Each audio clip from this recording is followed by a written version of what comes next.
After this ये रे जब यहाँ पे टकराएगी उसके बाद यहाँ से एक्चुअल पाथ जो इस रे का है वो एक्चुअल पाथ ये है, पर ये रे यहाँ से रिफ्लेक्ट होके इस जगह पे ये एंगल बनाएगी, इसको हम एंगल ऑफ रिफ्रैक्शन कहते हैं। अस्सलाम वालेकुम, वेलकम अगेन ज़मान चांदी ऑफिशियल। इससे पहले हमने concept of refraction of light discuss किया पार्ट 1 में। पार्ट 2 में हम लॉज ऑफ रिफ्रैक्शन की बात करेंगे। लॉज ऑफ रिफ्रैक्शन में सबसे पहले फर्स्ट लॉ को हम डिफाइन करते हैं। First law states that, first law के मुताबिक the incident raise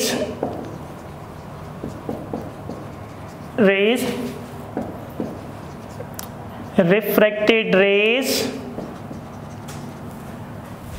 and normal line lies at a same plane।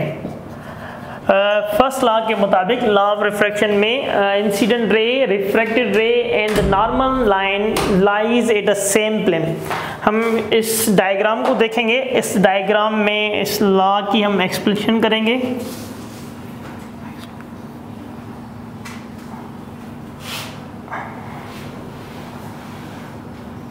This is a denser medium, okay. This is a denser medium, optically denser. It means where the speed of light is less is compared to air or vacuum, and this line is a normal line. This is a normal line, perpendicular line, normal line, and light, this is an incident ray and this is an incident ray, incident in this point, making a certain angle with a normal. This is an angle of incident and this is an incident ray, okay. And after this ये रे जब यहाँ पे टकराएगी उसके बाद यहाँ से actual path जो इस रे का है वो एक्चुअल पाथ ये है, पर ये रे यहाँ से रिफ्लेक्ट होके इस जगह पे ये एंगल बनाएगी, इसको हम एंगल ऑफ रिफ्रैक्शन कहते हैं। And this ray is known as refracted rays, okay बेटा। अब फर्स्ट लॉ के मुताबिक आप देखें, incident ray, refracted ray and the normal line lies at a same plane.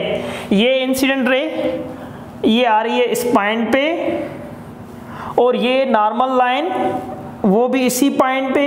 इसी पॉइंट से जब ये इंसिडेंट रे ट्रांसमिट होगी, ट्रांसमिशन होगी, उसके बाद इसी पॉइंट से ये रिफ्रैक्टेड रे जो है वो बेंड हो जाएगी। This is a first law. This is a point or a place where all three rays, all three lines are meet. This is a first law of refraction. First law of refraction हम इसे कहते हैं, okay. और हम कह रहे हैं कि ये जो है हमारा denser medium, this is a denser medium, और जो लाइट आ रही है वो हमारी एयर से, इट मीन्स वो हमारा rare medium, okay. First law के मुताबिक नाउ द सेकेंड लॉ को हम डिफाइन करते हैं। स्टेटमेंट क्या है इसकी? सेकेंड लॉ के मुताबिक when light rays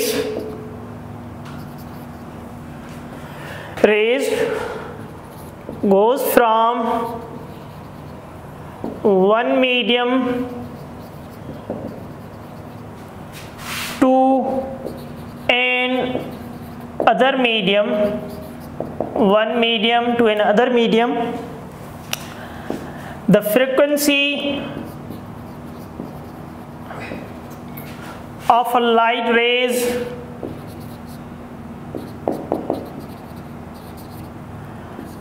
does not change, frequency जो है वो चेंज नहीं होगी जब एक मीडियम से दूसरे मीडियम में लाइट ट्रांसमिट होगी। हाउएवर इस जगह पे the velocity, wavelength and intensity of light rays are change. Second law के मुताबिक जब लाइट रे एक मीडियम से दूसरे मीडियम में जाएगी वहाँ पे फ्रीक्वेंसी जो है लाइट रेज की वो चेंज नहीं होगी, पर उसके साथ जो है दूसरी जो कैरेक्टरिस्टिक्स हैं उसमें velocity, wavelength and intensity of light are change. Velocity change होती है कि मीडियम डिफरेंट है, एक रेयर मीडियम है दूसरा हमारा डेंसर मीडियम है, वेलोसिटी चेंज होगी, velocity is different for the different media. And wavelength automatically उसकी चेंज हो जाएगी, वेवलेंथ जो है velocity change directly proportional to the wavelength, frequency constant है। इंटेंसिटी वो भी चेंज होगी क्योंकि एक मीडियम से दूसरे मीडियम में जब लाइट क्रॉस होगी वहां पे कुछ ना कुछ जो एनर्जी है वो एब्जॉर्ब हो जाएगी, तो इंटेंसिटी इंसिडेंट रेज की और रिफ्रैक्टेड रेज की इक्वल नहीं होती, वो भी चेंज हो जाती है। सेकेंड लॉ के मुताबिक कुछ क्वांटिटी फ्रीक्वेंसी जो है वो कांस्टेंट रहेगी और दूसरी जो क्वांटिटीज हैं वो चेंज हो जाएगी। Okay, now the third law के मुताबिक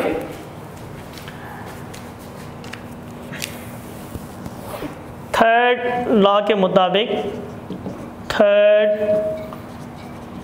लॉ इसकी स्टेटमेंट क्या है इसको हम डिफाइन करते हैं। The ratio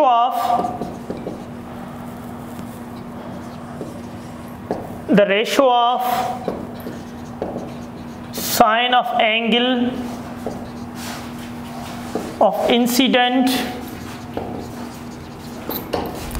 to sine of angle refraction is equal to constant। किसके बराबर? कांस्टेंट के इक्वल। लेट्स सपोज कैसे हम कह रहे हैं कि ratio sine angle I divide में sine angle R refractive angle, ये इक्वल है किसके? ये इक्वल है कांस्टेंट के, और ये कांस्टेंट हम लिखते हैं media 2r1। It means this is a refractive index, and इसको हम कहते हैं रिफ्रैक्टिव इंडेक्स को हम u से डिनोटेट करते हैं, हम इसको ईटा से डिनोटेट करते हैं, डजंट मैटर, कोई मैटर नहीं है। इसका मतलब है कि refractive index of that medium, this is a second medium with respect to medium 1, this is this constant, and this constant, इस कांस्टेंट को हम कहते हैं this is 2 1 is called refractive index with respect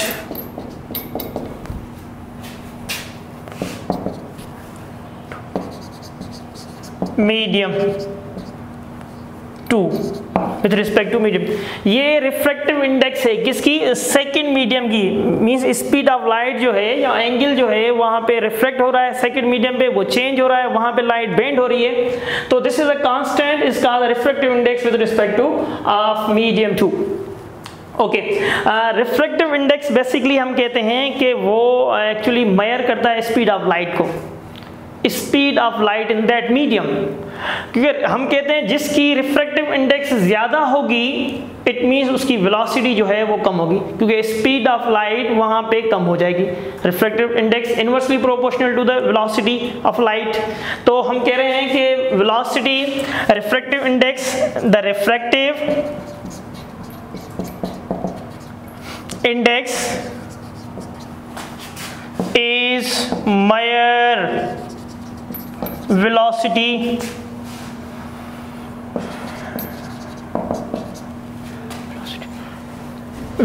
of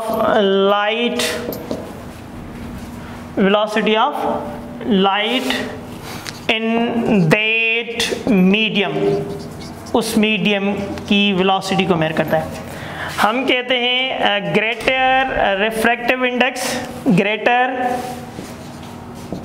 refractive index, it means smaller velocity of a light in that medium, in that medium। Refractive index ज़्यादा होगी तो velocity यहाँ पे कम हो जाएगी। और सेकंड में हम कहते हैं smaller refractive index of that medium, smaller refractive index, it means a greater velocity of a light in that medium। इस मीडियम में वेलोसिटी जो है वो ग्रेटर हो जाएगी क्योंकि as compare to smaller refractive index है। रिफ्रैक्टिव इंडेक्स का थोड़ा कॉन्सेप्ट समझते हैं। रिफ्रैक्टिव इंडेक्स अगर हम कह रहे हैं कि ये कोई भी मीडियम है और इसको हम कंसीडर कर रहे हैं ये हमारा डेंसर मीडियम है, this is a denser medium, okay. और इस लाइन को हम कह रहे हैं this is a normal line.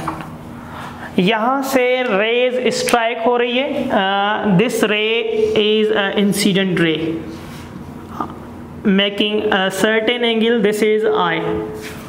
और यहाँ से ये रे रिफ्लेक्ट होके इस जगह ऐसे जा रही है, दिस इज एंगल और वी से the refractive angle.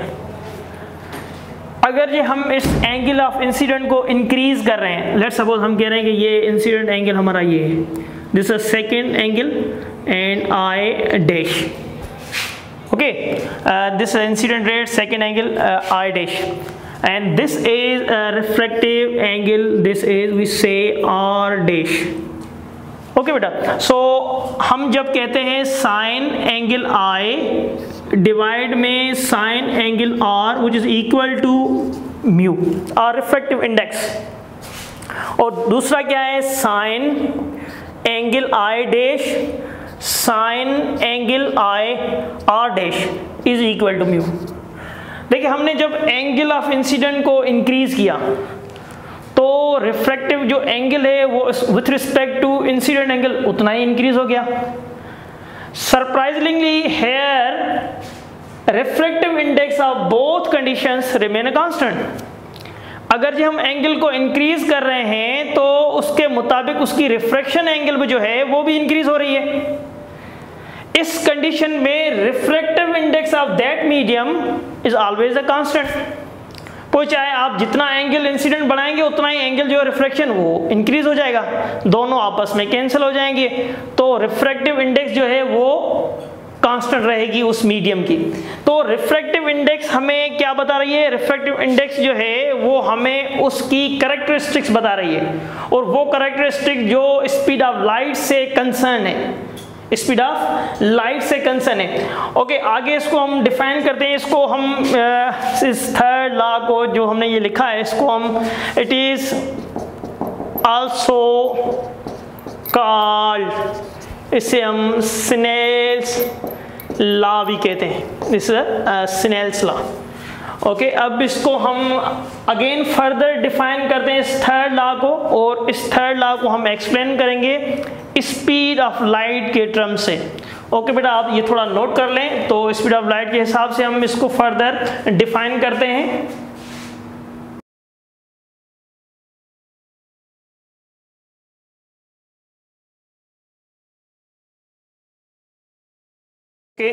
Refractive index को in the term of speed of light define करते हैं हम।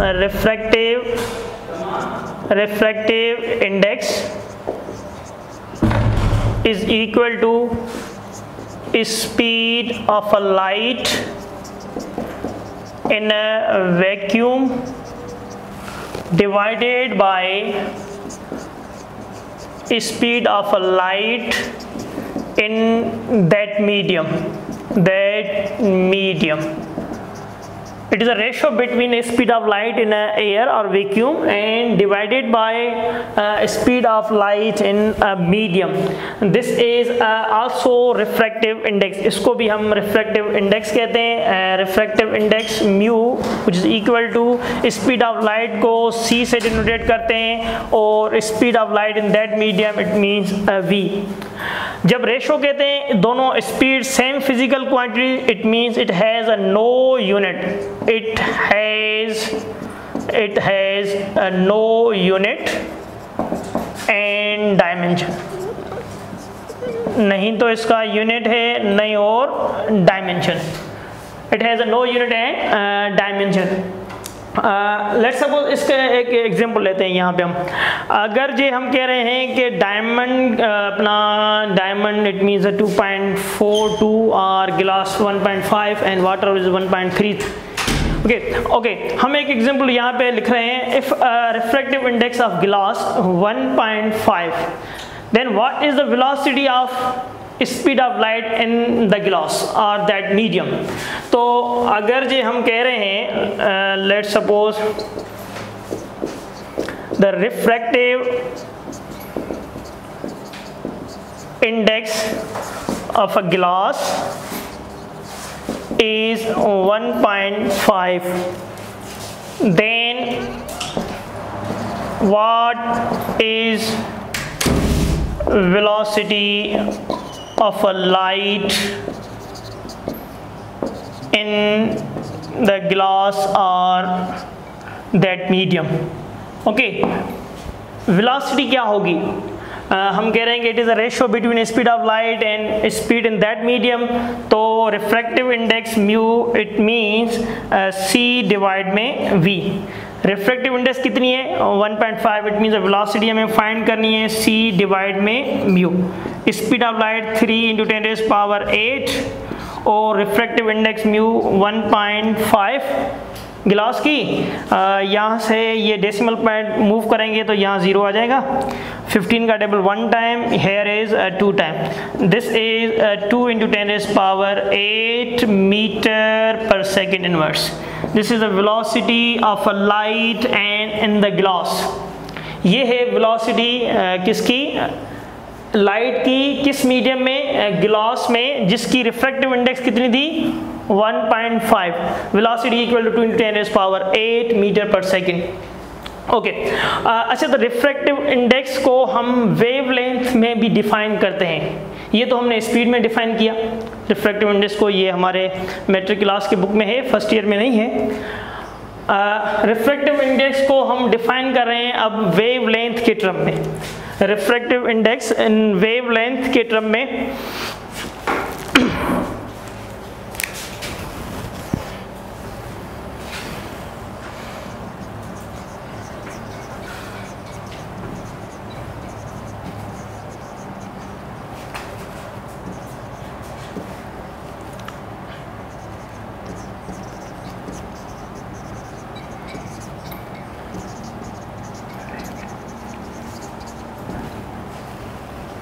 wavelength of a light, wavelength of a light. पहले स्पीड के टर्म में हिसाब से डिफाइन किया, अब हम डिफाइन करेंगे वेवलेंथ के हिसाब से.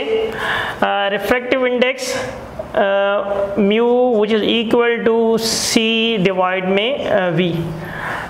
Velocity wave equation v which is equal to lambda, or we say the f lambda. This is a wave equation. ये हमने चैप्टर नंबर 8 में पढ़ी होगी. Okay, velocity equal to f into lambda. Okay, speed of light ये equal हो जाएगी, it means wavelength in vacuum into frequency divide में wavelength in medium multiply with frequency. Okay, so wavelength के हिसाब से second law के मुताबिक frequency एक मीडियम से जब दूसरे मीडियम में लाइट एंटर हो रही है और वहाँ से पास होकर ट्रांसमिट हो जा रही है, वहां पे हमने बात की थी सेकंड लॉ में, तो frequency remain a constant through out the reflection, frequency जो है वो कांस्टेंट रहेगी, तो यहाँ पे फ्रीक्वेंसी, ये फ्रीक्वेंसी आपस में कैंसिल हो जाएगी, तो remaining refractive index which is equal to wavelength in a vacuum divide में wavelength in that medium. This is a refractive index in the term of wavelength. It is a ratio between a wavelength in a vacuum and divided by the wavelength in a medium. Wavelength के हिसाब से हम ऐसे define करते हैं. अच्छा, तो vacuum this is a constant, तो हम कहेंगे ये इनवर्सली प्रोपोर्शनल है. वेवलेंथ एंड रिफ्रैक्टिव इंडेक्स यहाँ पे इनवर्सली प्रोपोर्शनल, ये कांस्टेंट होगी wavelength, speed of light in vacuum. तो फिर यहाँ पे हम कहेंगे कि wavelength of a red light is greater than the wavelength of a violet. तो इनवर्सली प्रोपोर्शनल है, तो इसका मतलब है refractive index of red is less then, क्योंकि वेवलेंथ यहाँ ग्रेटर है तो refractive index inversely proportional is less than violet colour. Okay, inversely proportional. No unit wavelength अगर मीटर मीटर में मेजर होगी कैंसिल हो जाएंगे, सेंटीमीटर सेंटीमीटर में मेजर होंगी कैंसिल हो जाएंगे. It has a no unit, no dimension और refractive index. Refractive index depend किस पैरामीटर्स पे करती है? रिफ्रैक्टिव इंडेक्स डिपेंड्स ऑन सबसे पहले nature of medium, nature of medium पे डिपेंड करती है. सेकंड पे नेचर ऑफ मीडियम पे कैसे? नेचर ऑफ मीडियम, अगर मीडियम चेंज कर रहे हैं, उसकी नेचर चेंज करें तो स्पीड ऑफ लाइट चेंज होगी, तो रिफ्रैक्टिव इंडेक्स जो है वो चेंज होगी, क्योंकि refractive index is measure the speed of light in that medium. तो नेचर ऑफ मीडियम डिफरेंट होगा तो स्पीड ऑफ लाइट डिफरेंट होगी, जैसे हम कह रहे हैं कि नेचर पे डिपेंड कर रही है. उसके बाद वेवलेंथ ऑफ लाइट पे भी डिपेंड कर रही है, वेवलेंथ के साथ इनवर्सली प्रोपोर्शनल. अभी हमने कॉन्सेप्ट पढ़ा जब हमने रिफ्रैक्टिव इंडेक्स वेवलेंथ के हिसाब से डिफाइन की. और उसके बाद टेम्परेचर ऑफ मीडियम पे भी डिपेंड कर रही है. टेम्परेचर ऑफ मीडियम पे कैसे डिपेंड कर रही है? रिफ्रैक्टिव इंडेक्स डिक्रीज होती है if the increase the temperature. Temperature को जैसे इंक्रीज करेंगे वो जो डेंसर मीडियम है उसकी डेंसिटी डिक्रीज होगी, वो लेस डेंसर होता जाएगा. जैसे लेस डेंसर होता जाएगा तो रिफ्रैक्टिव इंडेक्स जो है वो डिक्रीज हो जाएगी. टेम्परेचर को इंक्रीज करने से हम कहते हैं कि रिफ्रैक्टिव इंडेक्स जो है वो हमारी डिक्रीज होती है. Refractive index decrease with increase the temperature. Temperature को बढ़ाने से हम कह रहे हैं कि रिफ्रैक्टिव इंडेक्स जो है वो डिक्रीज होगी. वेवलेंथ इट मीन्स कलर पे भी डिपेंड करेगी. जैसे रेड कलर है, वायलेट कलर है, उसकी वेवलेंथ ज़्यादा है तो उसकी रिफ्रैक्टिव इंडेक्स जो है वो रेड की कम हो जाएगी वायलेट कलर से. ओके, कुछ रिफ्रैक्टिव इंडेक्स मीडियम्स की, कुछ रिफ्रैक्टिव इंडेक्स मीडियम की हम लिखेंगे. Refractive index for different media. Okay, सबसे पहले रिफ्रैक्टिव इंडेक्स जिसको हम म्यू से डिनोटेट कर रहे हैं, हम कह रहे हैं कि एयर की जो रिफ्रैक्टिव इंडेक्स है वो 1.003 विच इज़ लेस, जिसे हम कहते हैं ये सबसे minimum refractive index with respect vacuum. और अगर जो हम बात करें वाटर की रिफ्रैक्टिव इंडेक्स 1.33, और हम बात करें रिफ्रैक्टिव इंडेक्स ग्लास की, तो ग्लास की रिफ्रैक्टिव इंडेक्स 1.5. और अगर जो हम डायमंड की बात करें तो डायमंड की refractive index 2.42 which is maximum. तो refractive index for different media, air की सबसे ज़्यादा कम और सबसे ज़्यादा जो है वो डायमंड की क्या होती है 2.42 मैक्सिमम रेंज। आज हमने यहाँ पे रिफ्रैक्टिव इंडेक्स को डिफाइन किया, उससे पहले हमने concept of refraction of light दिया, उसके बाद उससे रिलेटेड जो लॉ थे 3 लॉ थे। कौन से 3 लॉ थे? फर्स्ट लॉ के मुताबिक incident ray, refracted ray and the normal line lies at the same plane. एक ही पॉइंट पे ये तीनों रेज आके मीट करेंगी। सेकंड लॉ के मुताबिक हम कह रहे हैं, सेकंड लॉ के मुताबिक जो लाइट पास हो रही है एक मीडियम से दूसरे मीडियम पे, वहां पे फ्रीक्वेंसी कांस्टेंट होगी, वेवलेंथ, इंटेंसिटी, वेलोसिटी ये कंटिन्यूसली चेंज होंगी। जब मीडियम से ऑब्जेक्ट रे पास होगी तो वहाँ पे वेवलेंथ भी चेंज होगी, और हम कह रहे हैं वेलोसिटी का मतलब है उसकी स्पीड चेंज होगी और उसकी डायरेक्शन भी चेंज होगी ना, velocity is a vector quantity, okay. और उसके साथ हम कह रहे हैं इंटेंसिटी भी चेंज होगी, क्योंकि इंसिडेंट जो रे आ रही है उसकी इंटेंसिटी और जो रिफ्लेक्टेड रे आ रही है उसकी इंटेंसिटी में फर्क है, क्योंकि वो इंटेंसिटी, क्योंकि some absorption take place in that medium, जिससे हम कह रहे हैं कि वो रिफ्लेक्टिव हो रही है, उस मीडियम पे कुछ ना कुछ एब्जॉर्प्शन हो जाएगी लाइट की, तो इंटेंसिटी पे फर्क आ जाएगा।